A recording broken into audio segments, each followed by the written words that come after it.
Okey, kita sambung yang semalam punya, iaitu mengenai tali pusat. Apakah fungsi tali pusat?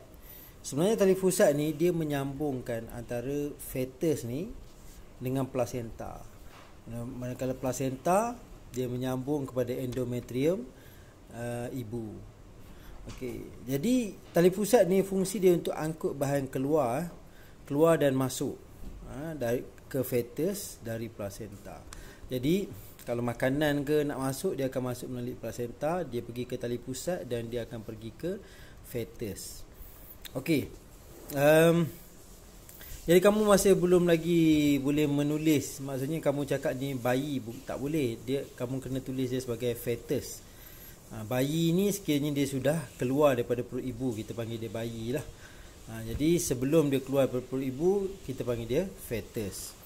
Okey, apa lagi yang kamu nak kena tahu? Kamu juga diminta kalau boleh tahulah struktur-struktur bagaimana tali pusat ni kan, plasenta ni. Jadi okey, tali pusat mengandungi arteri tali pusat dan juga vena tali pusat. Dia ada dua lah. Dia ada vena dan juga dia ada arteri. Okey, arteri vena tali pusat sebenarnya dia mengangkut darah beroksigen. Okey, jadi apa yang terjadi pada baby ni dalam fetus ni, dia terbalik kan. Kalau vena dia bawa oksigen, tapi kalau arteri dia bawa darah yang tidak beroksigen. Jadi dia terbalik apa yang berlaku dalam fetus ni. Kalau macam manusia normal, vena ni dia akan dalam urat kita ni dia membawa darah yang tak ada oksigen. Tapi kalau fetus ni, vena tu adalah pembawa darah yang beroksigen.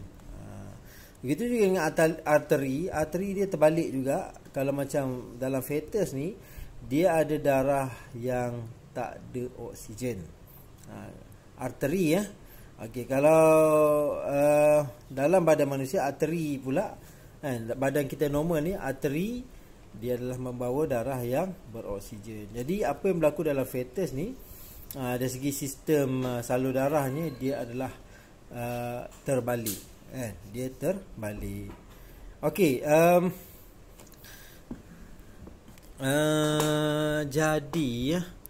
jadi saya harap kamu dapat bezakanlah yang ni yang berlaku di tali pusat, iaitu arteri tali pusat tu dan juga vena tali pusat. SPM tu.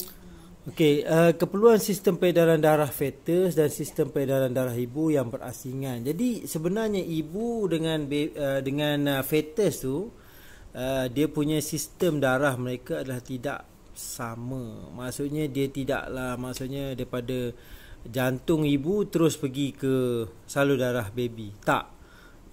Dia adalah tidak bercampur sebenarnya. Okey. Sebab apa? Sebab kamu akan dapati bahawa daripada fetus tu dia nak pergi ke plasenta kan. Jadi dia melalui tali pusat. Melalui tali pusat. Okey, darah ibu dan darah fetus sebenarnya tidak bercampur kerana ada selapisan nipis membran yang memisahkan antara dua sistem ini. Ciri-ciri ini adalah penting sebab apa? Pertama sekali, untuk menghalang salur darah fetus yang nipis daripada pecah akibat tekanan darah ibu yang tinggi. Jadi jantung ibu dia akan pump dia akan pump. Jadi kamu tahu sekiranya tekanan daripada jantung orang besar yang sudah besar, ibu kan dah besar, dah dewasa, dia tak boleh ditampung oleh salur darah fetus. Salur darah fetus lebih nipis sebab dia baru je terbentuk kan.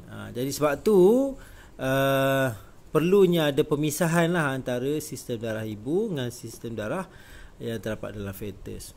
Okey, dapat melindungi fetus daripada setengah bahan kimia dan bakteria yang berbahaya. Jadi bukan semua apa yang dalam darah ibu ni akan masuk ke dalam sistem darah fetus, bukan semua. Adanya penapis sebenarnya kan, yang akan memastikan bahawa bahan kimia ataupun bakteria tak boleh melepasi, dia tak akan dapat pergi ke fetus. Dan juga dapat menghalang pengaglutinan, maksudnya penggumpalan darah yang berlaku dalam darah fetus akibat daripada kumpulan darah ibu dan fetus mungkin berbeza antara satu sama lain. Ini common kadang-kadang ibu darah B, anak darah A. Mungkin sebab apa? Sebab ayah dia darah A. Jadi sekiranya darah ibu masuk ke dalam fetus, jadi dia akan menggumpal. Dia akan menggumpal. Sebab apa? Ini tindakan sistem pertahanan badan. Jadi sebab itulah tidak ada salur terus daripada ibu terus ke baby, tak ada. Dia akan melalui plasenta. Plasenta ni pula akan melalui tali pusat. Macam tu. Okey, namun begitu lapisan membran nipis ini tidak dapat menghalang resapan setengah bahan contohnya dadah, ubat. Sebab apa? Sebab dia terlalu kecil untuk ditapis oleh membran nipis ni. Jadi bila mana dia terlalu kecil menyebabkan dia boleh meresap masuk melepasi membran nipis ni. Begitu juga dengan alkohol. Sebab itulah ibu-ibu yang mengandung kena elakkan daripada alkohol dan juga asap rokok. Asap rokok ni memang dia dapat melepasi membran nipis tu. Jadi sebab itulah sekiranya lelaki yang merokok suami kepada seorang perempuan yang tengah mengandung, sepatutnya tidak bolehlah merokok di sebelah ibu yang sedang mengandung. Sebab apa? Asap rokok ni dia akan boleh masuk ke dalam hidung ibu dan pergi meresap pergi ke darah, dan darah tu pergi meresap masuk pergi ke mana? Pergi ke fetus, dan asap rokok ni akan masuk ke fetus tu juga. Fetus pun isap rokok juga. Okey. Virus seperti rubella. Jadi rubella ni dia sebab dia kecil. Apa-apa virus ni memang kecil dan memang dia dapat menembusi. Dan juga HIV dapat menembusi membran nipis dan boleh menyebabkan kemudaratan kepada fetus. Sebab itulah ada kes keluar lahir-lahir ke dunia sudah pun dapat penyakit HIV. Okey, kita seterusnya kita tengok bagaimana proses pembentukan kembar tu berlaku. Sebab kembar ni dia sebenarnya ada yang seiras, ada yang tidak seiras. Okey, anak kembar ni ialah dua orang bayi atau lebih dilahirkan oleh seorang ibu pada masa yang sama. Jadi kita panggil dia kembar dan ianya berlaku dalam satu tempoh kehamilan. Okey, terdapat dua jenis kembar. Ada dua jenis. Satu ialah kembar seiras. Macam mana boleh jadi kembar seiras ni? Okey, satu sperma mensenyawakan satu ovum dan menghasilkan satu zygot. Jadi macam biasa, dia normal sahaja. Satu sperma mensenyawakan satu ovum. Tapi semasa zygot ni membahagi, dia membahagi kepada dua.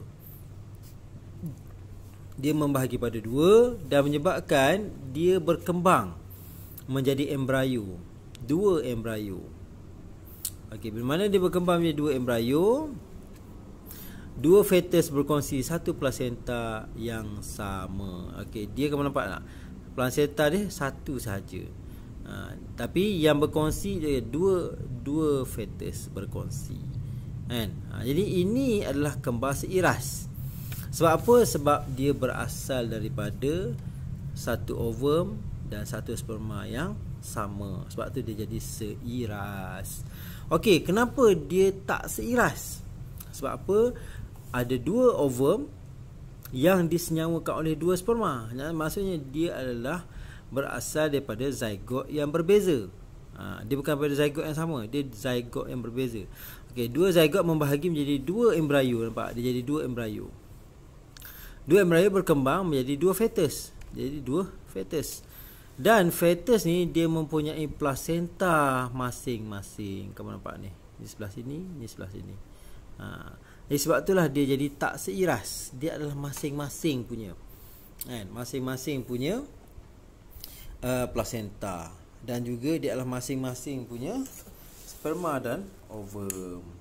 Okey, jadi itu asalnya bagaimana anak kembar tu didapati. Okey, kita tengok perbezaan antara kembar seiras dan kembar tak seiras. Okey, kalau kembar seiras, satu ovum bersenyawa dengan satu sperma membentuk satu zygote. Jadi dia ada satu zygote saja. Tapi embryo yang terbentuk tu membahagi kepada dua. Dua fetus berkongsi satu placenta dan kandungan genetik dan sifat fizikal bagi kedua-dua fetus adalah sama. Dan kebiasaannya jantina dia adalah sama. Jantina dia adalah sama. Sebab apa? Dia berasal daripada zygote yang sama. Embryo cuma dia masa embryo dia terbahagi pada dua. Okey, jadi sebab tu dia berasal daripada kumpulan genetik yang sama. So, di mana sperma dan ovum yang sama. Cuma apabila berlaku embryo ni, dia membentuk embryo, dia terbelah kepada dua. Okey. Kembar tak seiras pula, dia bukan berasal pada ovum dan sperma yang sama. Dia adalah ovum, ada dua ovum telah disenyawakan oleh dua sperma membentuk dua zygote. Dan zygote terbentuk tidak membahagi kepada dua, dia tak bahagi kepada dua pun. Dia daripada zygote juga dia jadi embryo, membentuk fetus dengan plasentanya yang tersendiri. Dia tak berkongsi apa-apa pun. Dia hanya berkongsi rahim sahaja. Berkongsi uterus sahaja. Okey, kandungan genetik sifat fizikal bagi kedua-dua fetus adalah berbeza. Sebab apa? Sperma yang berbeza yang mensenyawakan ovum yang berbeza. Okey. Kemudian jantina dia mungkin sama atau berbeza. Mungkin sama-sama lelaki atau lelaki perempuan. Sebab daripada awal lagi dia bukanlah berasal daripada sperma dan ovum yang sama. Okey, pembentukan kembar siam. Okey, ini adalah satu fenomena juga yang mana keadaan yang berlaku apabila pembahagian embryo tu mana semasa embryo ni pembahagian tu tidak berlaku dengan sempurna, kan? Maksudnya, jadi bila mana pembahagian tu tidak berlaku dengan sempurna, jadi dia akan melekat lah, kan? Sama ada kat punggung ke, dada ke, kepala ke. Okey, kembar siam terlekat bersama di bahagian tertentu seperti kepala, dada dan juga punggung. Contohnya kamu tengok ni, kan? Okey, kembar siam juga mungkin berkongsi organ-organ tertentu. Kadang-kadang jantung yang sama, buah pinggang yang sama, kan? Sebab apa? Dia tidak membahagi dengan sempurna. Okey, kembar siam boleh dipisahkan melalui pembedahan sekiranya mereka tidak berkongsi organ-organ utama seperti jantung, otak dan juga peparu. Jadi bukan semua kembar siam ni boleh dipisahkan. Kalau dia berkongsi jantung, tak boleh lah. So tentulah tidak boleh nak dipisahkan. Sebab jantung pun organ utama. Begitu juga dengan otak dan juga peparu.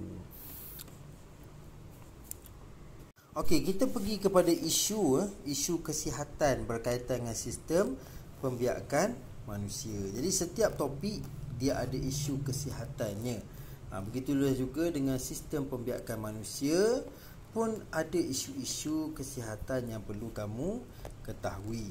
Contohnya dalam sistem pembiakan manusia ni, antara isunya adalah kemandulan.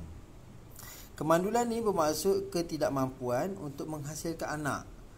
Dia tak mampu menghasilkan anak.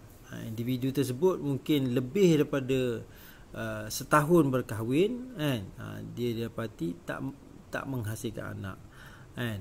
Jadi bagi manusia kemandulan boleh berpunca daripada pihak lelaki atau perempuan. Jadi bukan hanya pihak perempuan sahaja yang menyebabkan sesuatu keluarga tu tak dapat anak, kan?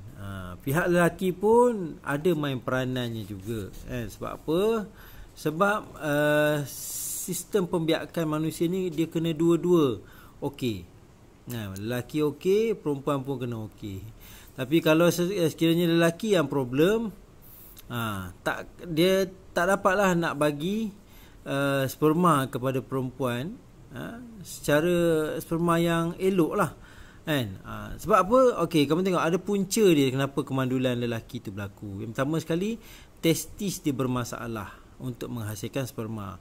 Dia ada testis, tapi testis dia testis yang kosong, tidak menghasilkan sperma. Ada ke? Ada, memang ada.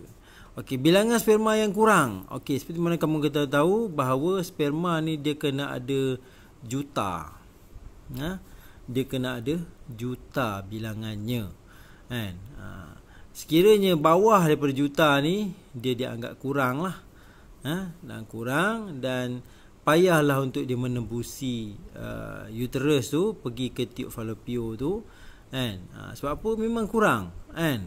Nak pergi ke sana pun sikit je lepas. Bila dah lepas pun dia akan menghadapi sistem pertahanan daripada ibu juga. Daripada perempuan juga ada sistem pertahanannya, mana dia akan menangkap sperma ni dan bunuh.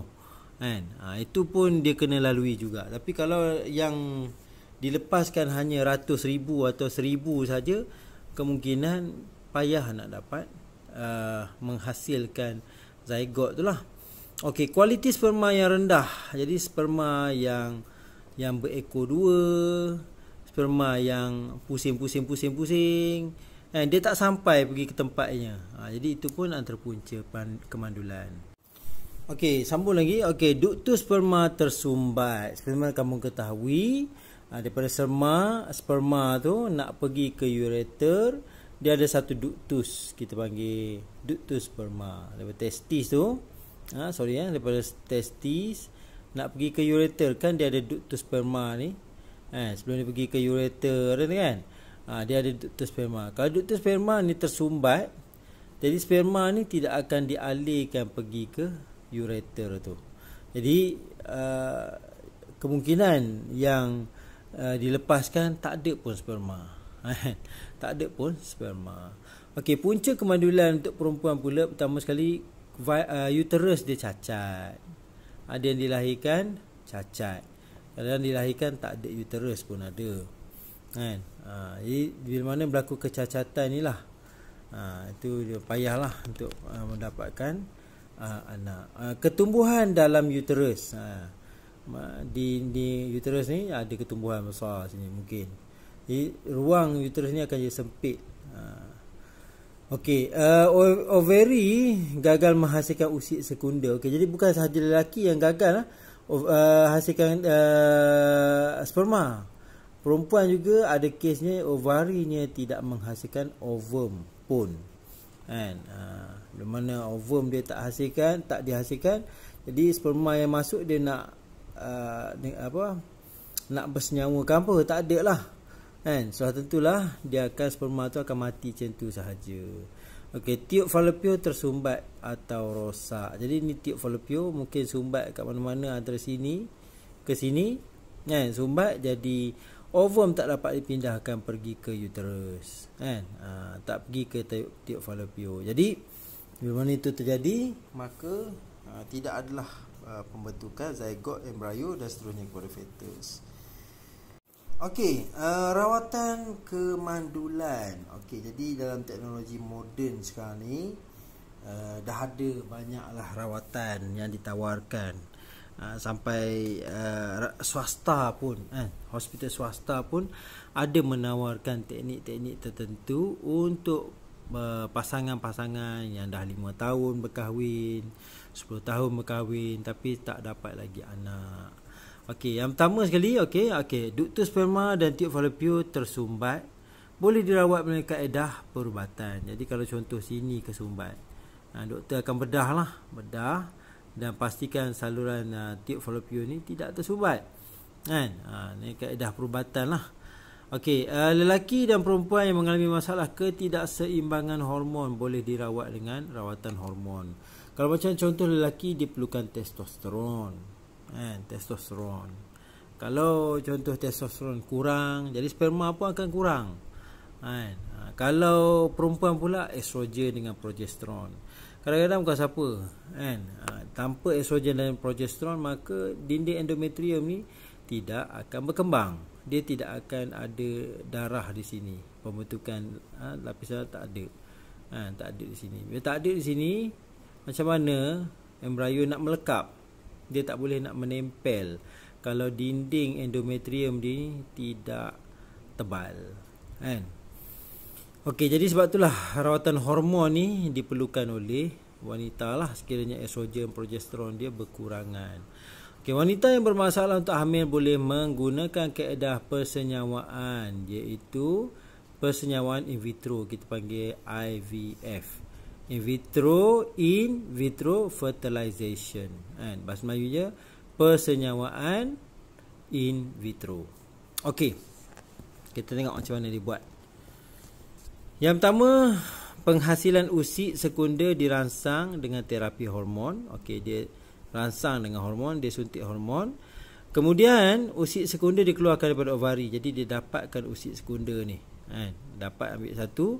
Okey, sampel sperma disediakan, ambil daripada suaminya, dapatkan sampel spermanya.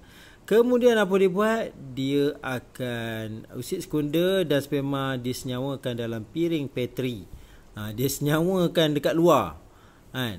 Jadi dia akan jadi zygote, embrio. Masa dah jadi embrio tu dimasukkan balik ke dalam uterus. Jadi di sinilah embrio ni akan menempel terus kepada uterus.